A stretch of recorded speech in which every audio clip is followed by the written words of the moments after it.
Welcome to Crowning Connections with Rob Clemons and Monarch Roofing.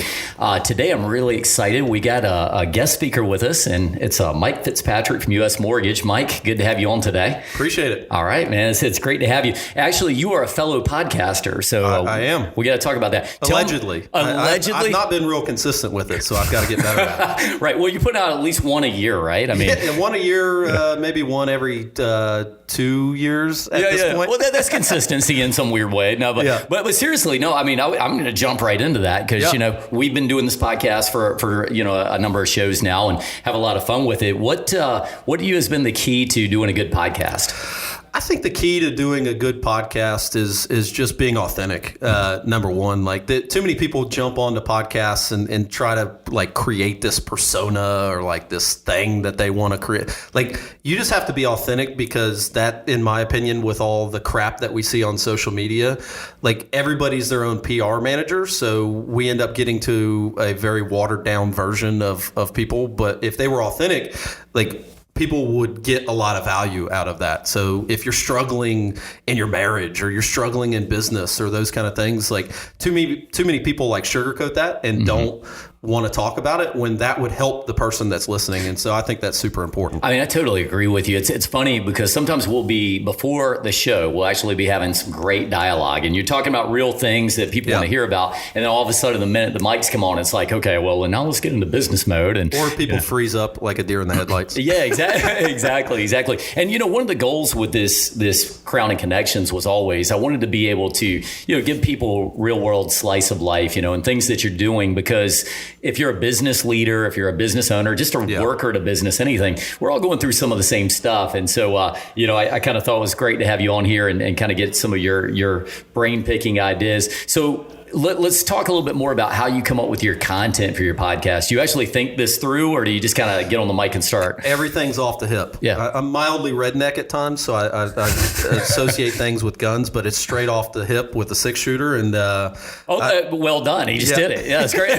So one of the things for me is again back to that authentication of who I am as a person. Yeah. What you see is what you get with me. I'm not the most intelligent person in the world. I'm not. I'm me, and that's what we do on our podcast that we do for R3. And then of course I have another one that's more industry syndicate type thing on the mortgage side that we push out some content that is industry related and those kind of things. Absolutely. Well, tell me a little bit about U.S. Mortgage. What do you do over there? We do mortgages, and so on the mortgage side of things, I have a funny saying, and people roll their eyes at the office whenever I say it, but we're trying to create the Chick-fil-A of mortgage experiences. Man. Okay. So when you go to Chick-fil-A, sometimes a mortgage takes a little bit longer because of your financial profile or whatever it may be, and sometimes you sit in the Chick-fil-A line for a little bit longer than you're expecting. But the type of customer service that you get from us, and whenever you're in that line at Chick-fil-A, you end up leaving feeling like you had a great experience. And that's the whole vision and the whole process that we try to do on our side. Every mortgage company has all the products. They can wow you with rates and all this different stuff. And those are all great talking points. But in my side of things, we want to wow people with service. I'm going to ask you the same thing. And it's amazing you use a Chick-fil-A reference, because I was literally in the Chick-fil-A line about 2 weeks ago, and I pulled up to the spot where, sometimes you're just waiting for a little bit to get your food. And I'm talking to the guy, they actually come to your car at Chick-fil-A nowadays. Yeah. They'll actually come out and say, hey, what are you ordering? So you don't have to wait as long. And I just said to him, I was like, how did they find you? Because whenever you go to Chick-fil-A, they always have such nice people. And he was kind of telling me a little bit about that. So I'm going to actually ask you this question. How do you guys find those great people that bring the great service? Because it's not easy finding these people, right? Yeah, it's definitely not easy. There's a saying out there that says quick to hire, quick to fire. Mm-hmm. We have gotten into that mindset. We want to get people into our organization, and the people that flourish are the people that buy into what we're doing. So I would say just constantly looking, constantly trying to find that culture fit of what we're doing. Right now, I got into the mortgage business when I was 21, 22 years old. Fast forward, I think I've been in 6 years now, at 28. So overall, it's just been another step in the vision process because I had a grandiose vision coming into the business. So now, as we continue to grow, is just adding pieces to the puzzle to get us to be a $1 billion region. And it takes culture fits. And if you're not a culture fit and you're not going to want to be on the train, unfortunately, you're going to have to get off because we're creating a lot of momentum. We've got a lot of inertia behind us, and we're trying to just blast through every wall that we can. Describe your company culture in one word. Ooh. I gave you one word. Well, all right, I'll give you 3 words. I would say servant mindset. Okay. That's what I'm trying to create, is a servant mindset of with the hierarchy of our company, you genuinely get the feeling that like people want to help. And we genuinely want to close loans, and like they're not just numbers to us. We want to beat down the wall until somebody tells us no. So if we've got to escalate it to Fannie and Freddie all the way up to the top, just to get an answer on something to see if we can do a deal, we're gonna put that legwork in. Absolutely. No, that's really cool. What do you think is the most common question that a first-time home buyer is asking you?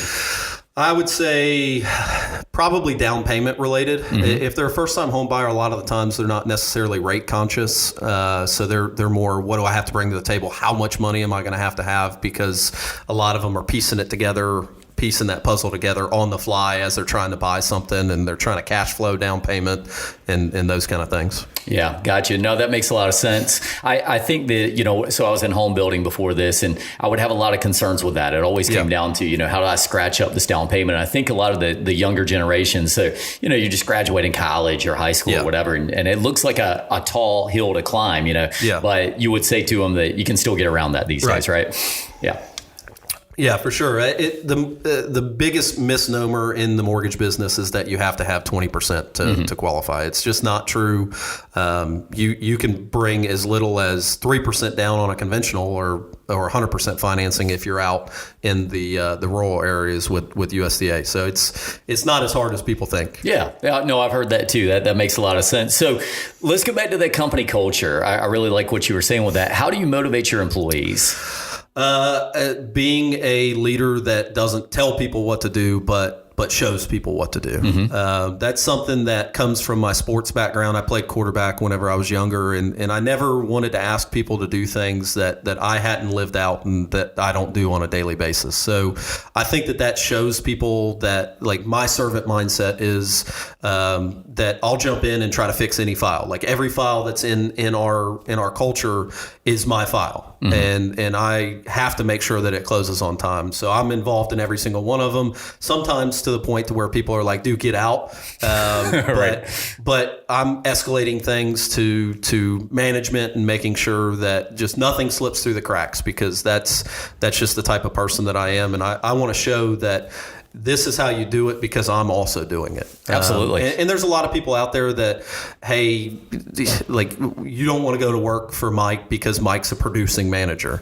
Well, if I'm not a producing manager, I don't know what those LOs are going through on a daily basis. I'm not taking business from them, but I have to know, all right, what's the objections that they're hearing? What are they hearing from agents as far as like their pain points and those kind of things? So I try to use that to understand what my LOs are going through, so I know how to coach them through situations. It's a powerful thing. I feel like that a lot of managers, you get so far removed from the process that, you start coming up with ideas for the process without actually seeing the day-to-day pains. And I found like my most growth as a manager has usually been when I'm sitting down with a team and I'm saying, hey, what's going on? And I really want to hear the problems. I think a common problem, if you're a manager, is that people don't want to tell you the problems. And I'm always saying, no, bring me the problems, because we want to find them before they become a full-on, fire.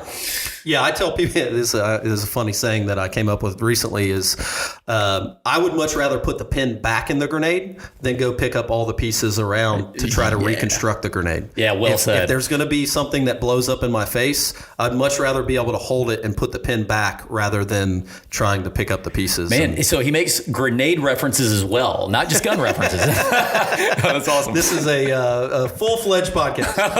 Right. Hey, do you ever use sports analogies? Yeah. it's one of the things that probably annoys people the most about me. Like everything's a sports analogy likewise. for me. I mean, we could do that for a while. Danielle's over here laughing because, a lot of times I'll be standing in front of a group and I'll go, are there any sports fans in the room? Because I'm about to go through a whole bunch of analogies here. Yeah. We're going to talk quarterbacks and we're like, what is that, Rob? Yeah. And you get in a room with agents sometimes. I'll be speaking in front of agents and I'll start throwing out sports references and I'm like, uh-oh. None of this is landing.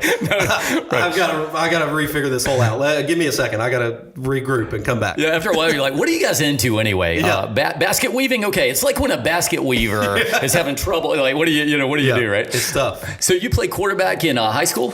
Yeah, I played quarterback in high school, into college. I unfortunately got hurt pretty bad in college. They said I would never throw a ball again, and fast forward 6 months later, I was playing arena football. No way. I'm actually going to try to get back on the field here in about 2 weeks. Just kind of like a beer league, men's football, like full tackle, full thing. Nice. One of my promises to my wife, which she doesn't care, but was that my son would see me play football and remember it. So that was aspirations, of course, to be a professional football player, which you got to come down to reality when you're only 6 feet tall and you run fast, but like that's all you got. So I want my son to be able to remember that. So he has something to strive for. Like Dad was almost 30. He was 30 playing football. Like that'll give him a good frame and a good foundation to strive for something. I mean, it's kind of cool. And too, you look at it and quarterbacks under 6 feet, it used to be like unheard of. Yeah. But now you got Kyler Murray at the NFL level and all these guys. I mean, it goes to show you can still do things even when people tell you can't. Right. What's the furthest you could throw a football? At one point from a knee, I could throw about 55. No way. From a knee? Yeah. That's pretty impressive. I mean, for anybody who's listening and hasn't tried that, I mean, I'm sure if I'm on a knee. If I did it now, I'd probably break every vertebrae in my back. But it would not look pretty right now. Yeah, no, that's I mean, it's pretty cool. I would say at my prime, standing up, I might have been able to throw it like 50 yards. And that's me, running start, throwing as hard as I can. So, that's pretty cool. You miss it? It is the one thing that in my life. Whenever I stopped playing for a while, I actually coached. So I coached at Sox City High School for 5 or 6 years, and ended up calling offensive plays for the JV and some for the varsity at one point. Sports in general is just that competitive nature is what I miss. So mortgages does that. It's the one business for me that clicked with my brain because it does that for me. Like that loan comes in and it's totally sideways and all the screws are out of the loan. I want to put it back together because I'm so competitive and like I want that loan to work. Mm-hmm. If it doesn't work, I'm like up at 1 a.m. trying to figure out how to make it work because I'm just too competitive to let something slide. So I would say the competitive nature of sports is kind of what made me what I am today. Yeah, no, it really is pretty cool. Have you, with yourself, have you ever done any DISC assessments or any personality profiles and such? I never have. Never? I've never done one. All right, Danielle, remind me, I need to send them a DISC assessment. These are, we're big fans of these here. Talk about company culture. I found that, from the time we hire, I have my 5 steps of building company culture since you're going that route. And, the first one is obviously we want to hire the right type of person. So we give any salesman, any manager, most of my office people, we give them what it's called a DISC assessment. Yep. You could be a driver, an influencer, a stability person, a compliance person. And it helps me to know what people to put in what seats, if that makes any sense to you. So a lot of times when I'm doing this, I'll be able to kind of predict people. Right. So we'll be having an interview, maybe interview 2, I've already had you take this, and I'll start telling them things and they're like, man, you read me like a book. I'm like, no, I cheated. I read your DISC profile. You know what I mean? It's almost like Moneyball, like analytics for business. Oh, gosh. Oh, it really is. And, it's interesting you say that because I don't feel like enough businesses do the Moneyball type of thoughts. It's like we want to do things old school way. Yeah. You want to do them like, you are always seeing it for the last 20, 30 years. Well, it's like, guess what? You got that diagnosis wrong because now we have the Generation Z people coming in. We have the millennials coming in and there's a different mindset. And I say coming in, I mean the younger millennials coming in. And I think that you really have to look at, what is going to make you most successful in 2021 and going forward. And it doesn't look like what you thought it would. And to be honest, you guys do a great job because a lot of people miss the mark on this younger generation. They think that they don't want to work, but the younger generation actually wants to, from a mindset standpoint, they just want to be part of something bigger. So when you have a company culture and you're trying to bring in a millennial or a young person that is old school, it's very top end heavy, and they don't feel like there's any advancement and they're not part of something. That's where companies fail with the younger generation. If they're saying on the wall and like they feel like they're part of something bigger and they're doing something and it's a movement, you're going to get a lot more out of that younger generation. Yeah, that's fantastic advice. And I really think that, hopefully people are listening to that and really understanding that is the thing, because I know that there's been a big knock for a while. It's like, oh, they like to hop jobs and things like that. It's really not that so much. I think, like you said, they want to be a part of a bigger thing. Yeah, for sure. Yeah, fascinating. So as far as yourself, let's talk about you. Zoom back to, I don't know, senior year of high school. What did you want to do for a career besides playing football? To be honest, I had no idea. So I'd been around sales my whole life. My dad owns a financial planning and insurance company. So I'd been around it my whole life. It was the one thing that I probably didn't want to do. So it's really interesting that I'm in what I'm in. So I actually wanted to be a teacher. I wanted to be a football coach and be a teacher. And I was going to school for that in college. The school that I was at, I would have come out in $150,000 worth of student loan debt. Sweet. Making $28,000 a year here locally. And I was like, don't do that math. This is not going to work out. So I actually quit school. I only went to college for a year. College just wasn't for me. I was done taking tests. I was done with the whole school thing. School's beneficial for certain careers, but I think that transactional training on a job is much more beneficial. So I'm not a school guy. And so I came out and I floundered around for a while. I knew that I wanted to be here. My wife and I have been together since high school, and I knew I wanted to be back because I was 2 hours away and I was a teenager in love and all that kind of stuff. Yeah, so, I remember that. My girlfriend in 10th grade, I love her, man. Oh yeah, and we've been together almost 11 years now. But wow. I knew I wanted to be back. I was traveling back at 10 o'clock at night and driving back at 3 o'clock in the morning, so I'd be at school the next day. It was just silly. Yeah. So I came back, floundered around for a little while. I was a manager at an ice cream shop and a couple of other things. And then I said, all right, Dad, well, I'll come work with you.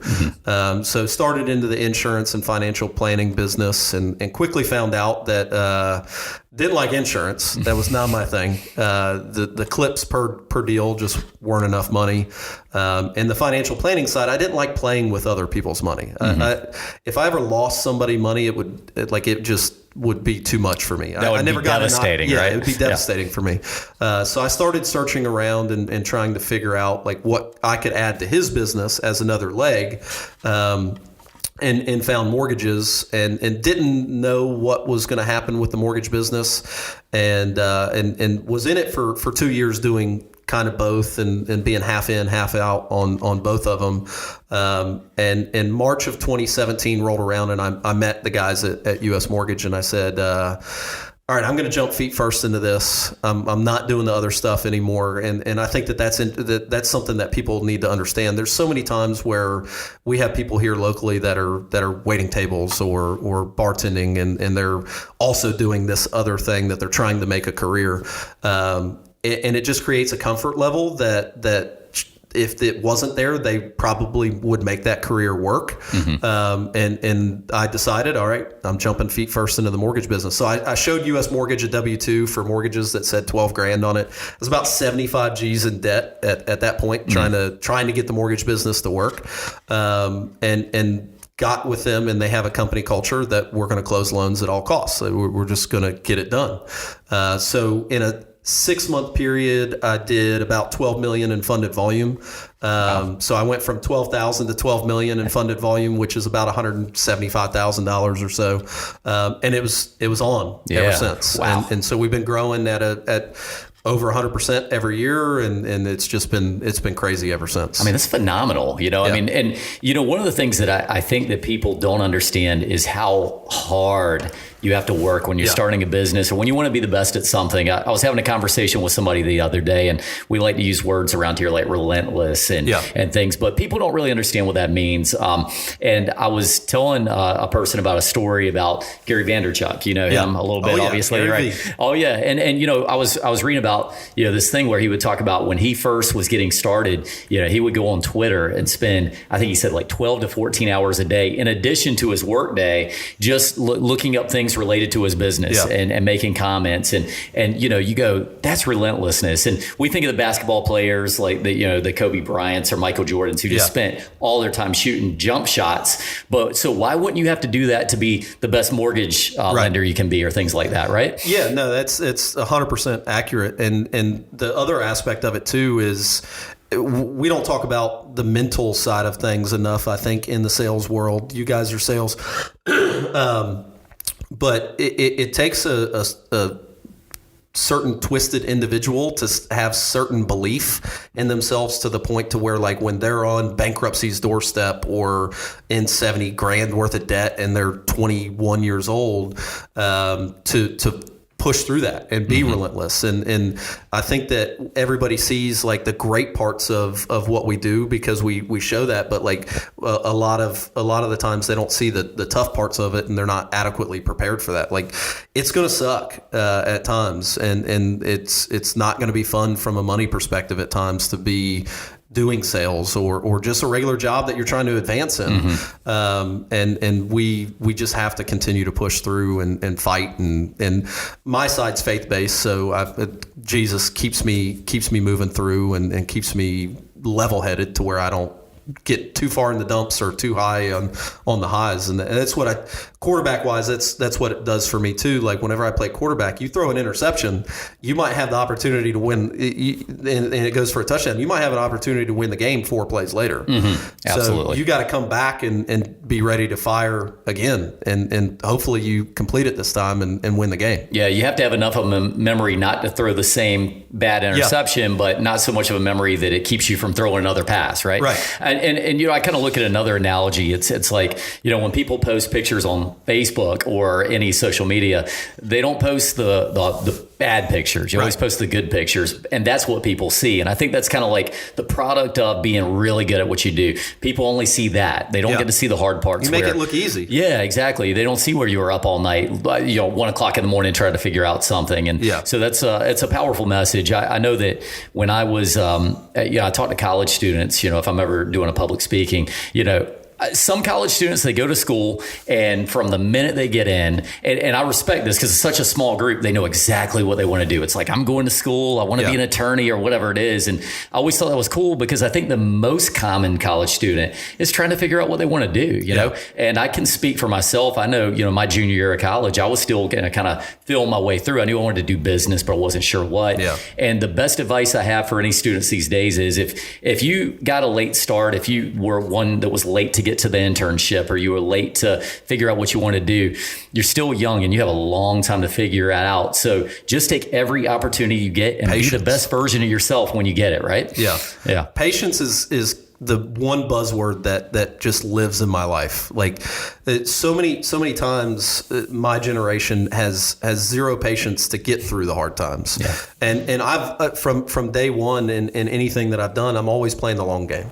So if I lose to this company here and I learn from it, it's not a loss to me. Right. If I lose to this team, it's not a loss to me. So I want to learn from it and grow from it and keep moving, because at some point other people will falter. And if you're consistent and you have patience, you will outlast that. It's the tortoise and the hare, I mean, it's a real thing that if you take slow, methodical movements and you grow the right way, whether it be in your physical life, mental life, or business life, if you make those methodical movements and have patience, you will outlast the people that are flashes in the pan, that all of a sudden you see them on social media and they're doing great. Well, 6, 8, 12 months later, 36 months later, they're filing bankruptcy. Absolutely. It's because they didn't take the adequate steps to be patient and grow the right way. I look at it like this, and I agree completely. Sometimes you have to weather a couple of storms here and there, but it's how you learn from it. And sometimes, we'll have a job, and I hate to say it, but once in a while you have a job here where maybe you lose a little money at the end of the day. Might be the first time you tried to do a certain kind of a roofing project, for example, and we're never going to put that back on our customers. We're always going to take that on ourselves. And, I'm talking to my managers and I say, look, as long as we learn something from that mistake, it doesn't matter. We'll get stronger from it. We'll be better from it. And it's funny how, business owner think is, or general manager think is, hey, I'll send you to this training program and spend $5,000 where the best training could have been in that little mistake you made that cost you $1,000, but you all learned such a valuable lesson, right? Yeah. If you're not getting kicked in the teeth, you're not doing it right. Right. Exactly. And you're not growing, right? Yeah. You are not growing if you're not getting kicked in the teeth. Yeah. That's awesome. Hey, one thing I did as I was learning a little bit about you, and by the way, is this your dog here? Is that? Yeah, it's a border collie. It looks like a border. He is a nut job though. But they're freaky smart, right? Like I have a friend with a couple of border collies, and those dogs they look at you and you just know they're processing what you're doing. It's weird. Yeah, it's weird. Like you can definitely communicate with that dog through the eyes. Yeah, through the eyes. Yeah, they tell you. I'm like, all right, I know what you're thinking. This is weird. Yeah, because at home I have regular dogs and they don't look at me like that. They're like, well, both I'm of mine hungry. do. So I have a German Shepherd Rottweiler mix too, and she's got like 2 marks on the top of her eyes, so it looks like she has eyebrows. Oh yeah. So you can definitely see emotion on her face. They pull the rock on you and her eyebrow goes up. I'm like, why are you looking at me like that? Like, what did I do? What did I do? My dogs are like, they have 2 or 3 modes. One of them's like, I'm ready to play. The other one's I'm hungry. The other one's I want to go to bed. I mean, they're really easy, my dogs. Yeah, mine are both nut jobs. Right, that sounds like a whole story in itself. Yeah, they're crazy.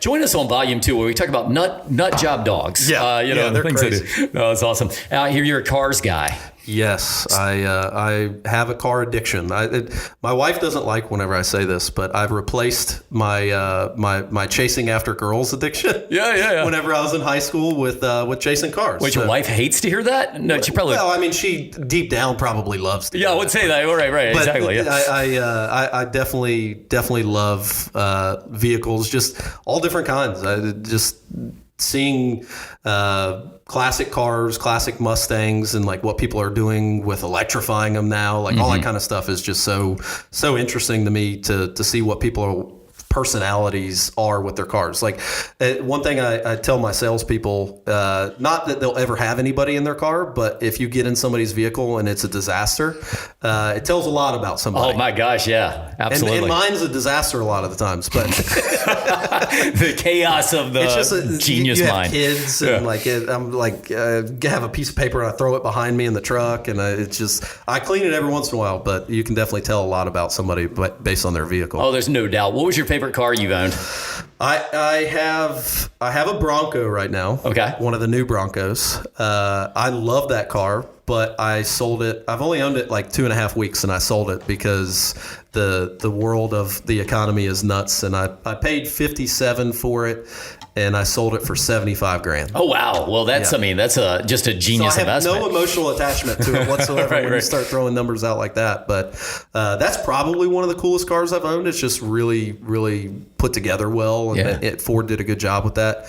But I also have a '65 Mustang right now. That's it's my favorite classic I've ever owned. Wow, that's really cool. Do you spend a lot of time on it on the weekends and stuff? Or? Yeah, playing around with it. I plan on doing a lot to it. I'm going to yank the motor out of it and put a 4-cylinder EcoBoost in it that Ford made, and it's just going to be a little beast of a car. It's going to be fun. Yeah, it's killer. Yeah, I used to have a Mustang GT myself, and I'd spend the weekend, with my little toothbrush, cleaning out every crevice, and my wife would come in and be like, "What are you doing?" I'm like, "You just don't understand. Take care of the house that way. What is wrong with you?" I know, right. Yeah, exactly. It's like, you spend 2 hours on your car, but I can't get you to pick your clothes up off the floor, right? You can't mow the yard. Right. It's not as fun though by any means. So, no, that's really cool. As far as yourself, I mean, have you ever thought about going back into the ice cream business? No, other than consuming it. Yeah. I consume way too much ice cream. Well, you made me think of this. So when I was actually in high school, and by the way, I'm one of those weirdos. I don't even eat ice cream. So I was like, I'm going to get a job at Baskin Robbins. Yeah, I am weird. Yeah, whatever. So I get a job at Baskin Robbins. And I didn't realize how high pressure it was going to be because God forbid you run out of a flavor. Dude, you think roofing's tough or mortgages? You run out of like Rocky Road or something. There are people who will throw down on you. My wife walks in and you're out of mint chocolate chip, you might as well close the store down. Because it's over. Google reviews are happening like immediately. She is upset. Right. Physically upset. Physically pulling the Hulk thing. Well, and we're running towards the tail end of the show here. I would definitely love to have you back in. For sure. A lot of great information. Mike, anything else you want to just tell a customer or anybody that you felt like was something you want them to know about your company or yourself? Yeah. On the mortgage side, we just want to try to show you what we do and what we're like and our culture and we'll effectively get your mortgage closed. We're closing in under 30 days on most products right now. And then on the mindset side, just don't ever give up. I'm a big mental health person. I have through the years battled with suicidal thoughts and those kind of things. So if you're ever dealing with stuff like that, don't give up. Call somebody, call me, and it's never as bad as it is. So don't make a temporary problem a permanent solution, and just keep fighting every day. And that is awesome advice, and I really appreciate that. The hairs on my arm stand up a little bit when you said that because I do think we all have to realize that we're all going through bumps in the road from time to time, and you're not the only one going through those bumps, and there are people there for you. So, you're a real success story. So I appreciate that. Mike Fitzpatrick, U.S. Mortgage. Thanks for joining us today. Appreciate it. Have a great day. All right, absolutely. This has been Rob Clemons with Crowning Connections.